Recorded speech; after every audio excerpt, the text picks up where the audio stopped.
Shalom saudara yang terkasih di dalam Yesus Kristus.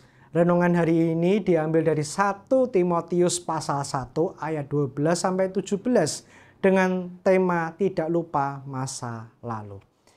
Ada sebuah dongeng tentang Ahan, kepala istana kepercayaan Baginda Raja yang memiliki kebiasaan aneh. Setiap pagi sebelum memulai pekerjaannya, ia pergi ke sebuah ruangan yang terletak di belakang istana dan beberapa saat lamanya berdiam diri di sana. Kebiasaan itu lama-lama diketahui Baginda Raja.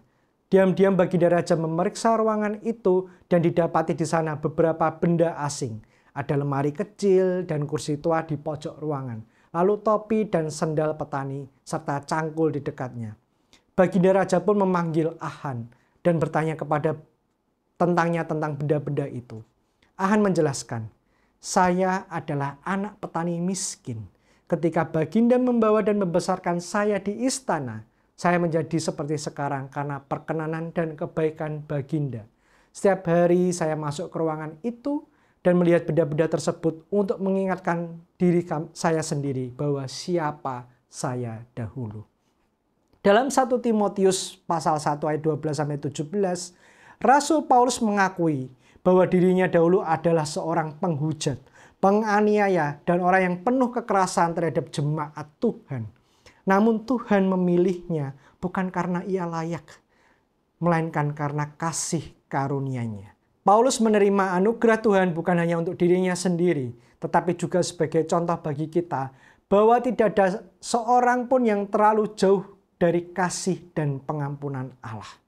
Terkadang kita merasa tidak layak di hadapan Tuhan karena dosa dan kesalahan kita. Mungkin kita berpikir bahwa Tuhan tidak akan mau menerima kita kembali. Namun seperti Paulus, kita diingatkan bahwa Tuhan penuh kasih dan sabar. Bahkan bagi orang yang paling berdosa sekalipun, kasih karunia-Nya mampu mengubahkan hidup siapa saja yang datang kepadanya dengan hati yang terbuka. Mari kita merenungkan, apakah kita masih terikat pada masa lalu kita? Ataukah kita sudah menerima kasih karunia Tuhan yang mengubahkan? Apakah kita sudah membagikan pengampunan dan kasih yang sama kepada orang lain? Oleh karenanya, marilah kita senantiasa mengingat kembali rahmat dan kebaikan Tuhan dalam hidup kita pada masa lalu.